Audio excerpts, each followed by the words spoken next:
Hello and good morning, everyone. So today, as a part of our assignment, we'll be conducting the interview of Breena Smith Johnson, myself, Mohammad Abu Zarekbal, and my teammates, Mohammad Haider Raza and Ishika.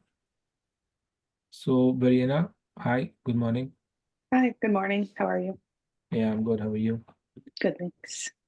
So, you know that you have applied for the corporate law clerk position that Yeah. has been posted.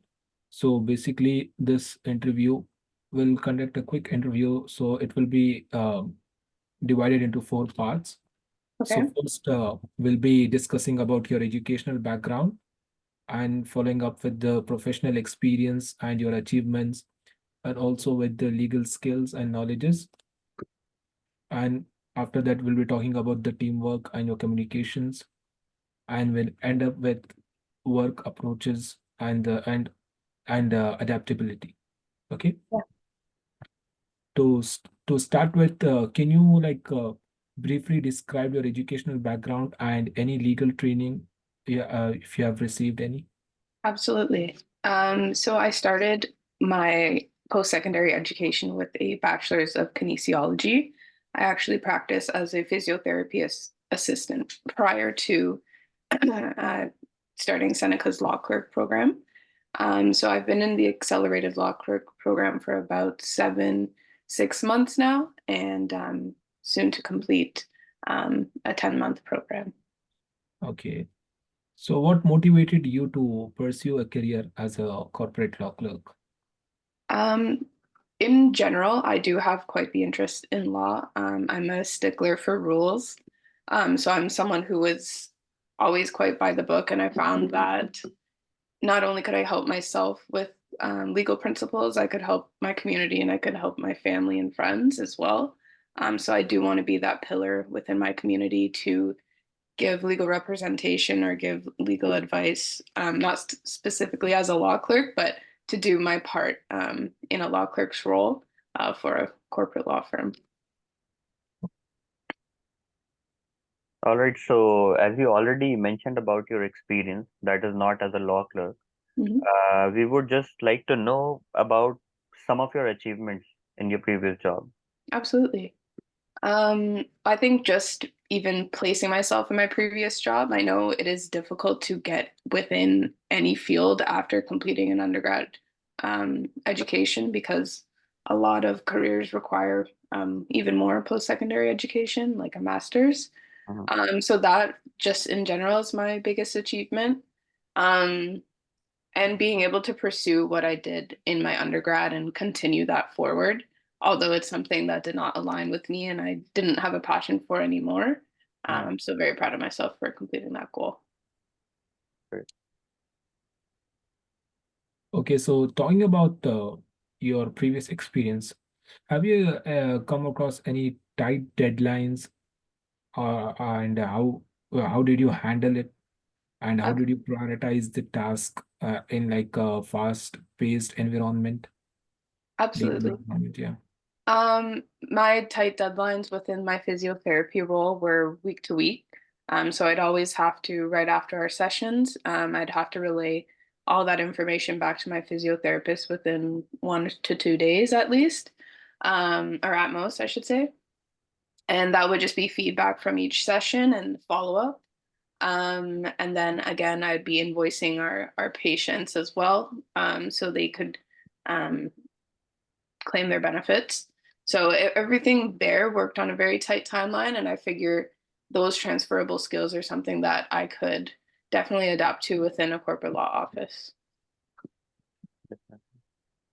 So Sorry, also, sorry, I just wanted to continue. Actually, in yeah, addition sure. to my entire program, I'm taking 10 courses per semester right now, and everything is a tight deadline. So that has definitely, I think, prepared me for what a corporate law firm would be like. Okay, good. So basically, in which corporate law firm you are interested in? I'm sorry about my voice. No, no, it's okay. The application was for the Senna Law LLP program firm.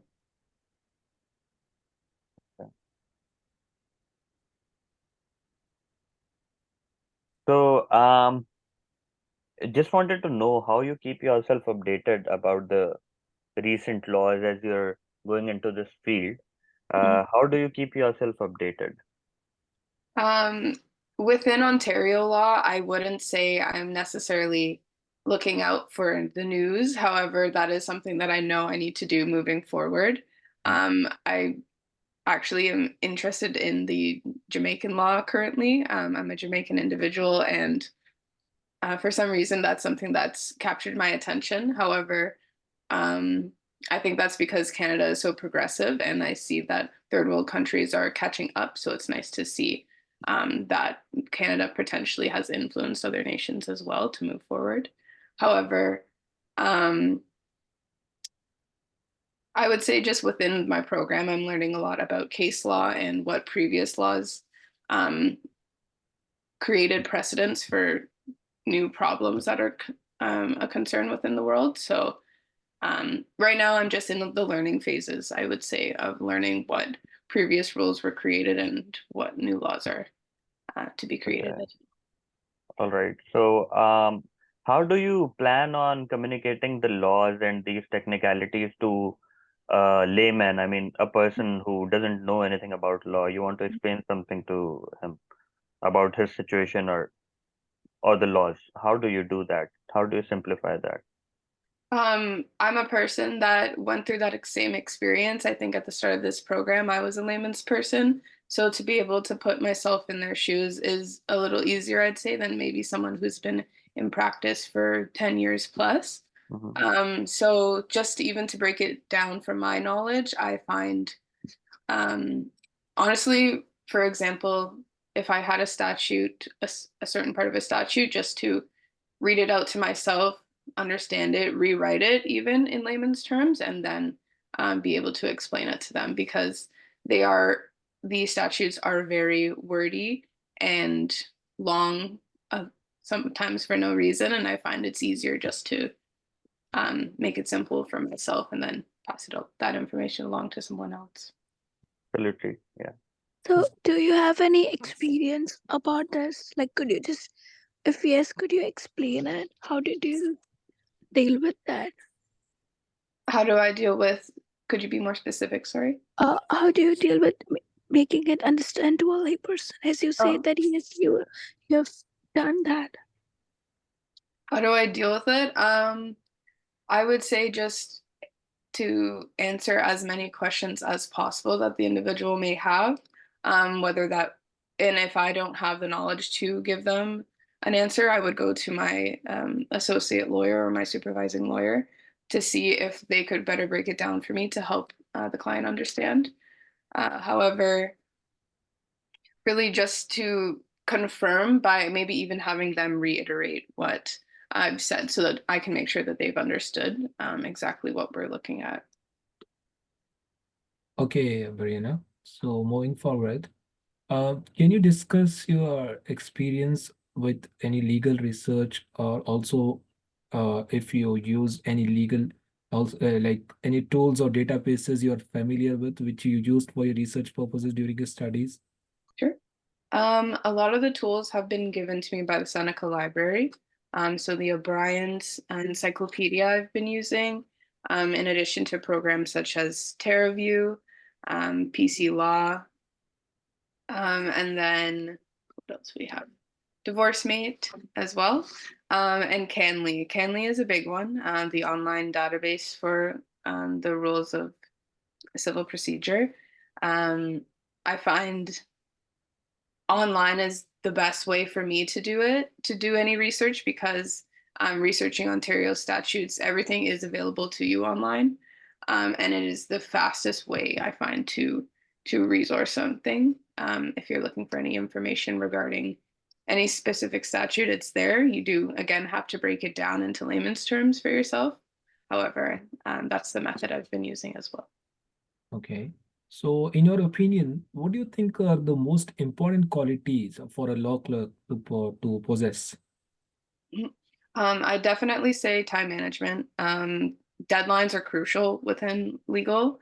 Um, and in addition to major organizational skills when it comes to filing. I am a very organized person. I keep my space very organized, and any work I've been in prior, whether it be retail or physiotherapy as well. In addition to great communication skills, I think being very open and communicative with the partners in the firm or whoever you're working with, other law clerks as well, to help build somewhat of a team environment to access knowledge from many different brains, essentially. Okay. So, what's your take on the most minute details in any job? I mean, you do not have an experience in the same field, but in your previous job or whatever you have done till now, what's the importance of small details? Mm, Attention to detail, I think, is just crucial in general. It shows a lot of emotional intelligence, whether it be interacting with other people and attention to detail there, or just, for example, if I were to be filling out a form, I need to have that as accurate as possible, and I would be referring to the client as well to make sure all details are correct. Okay, so talking about communication, Mhm. can you share an example of a situation where effective communication played a crucial role in a legal concept, a In a legal legal context? concept. Um, I would, could you actually explain that question one more time? I'm a little So, confused. like, okay, so talk about like how do you approach communication, like while explaining the legal concepts or the Oh, information, especially to the Um, people who doesn't have the legal background, like okay. legal environments background. Again, with layman's terms, however, just approaching them with a very humble and with humility and grace. I think the legal profession is a very intimidating profession, and people need to know that you can be trusted, especially when you're doing such important work for them. So just having that open communication to build that trust, build that rapport with your client is crucial, I think. Okay. So, I think we are done, right? Yeah, we're almost done. So the last part, talking about the adaptability, I may have a quick question for you. So how Mhm. do you adapt to the changes? Talking about the changes in the legal procedures or regulations. This is my first time really experiencing the changes. In class, sometimes we've noticed that a few statutes have been updated, and it's nice to have that information. But to know that I really need to be on top of it in general, is something that I will have to continuously do. So, always looking at statutes online, always inquiring via just legal searches in general.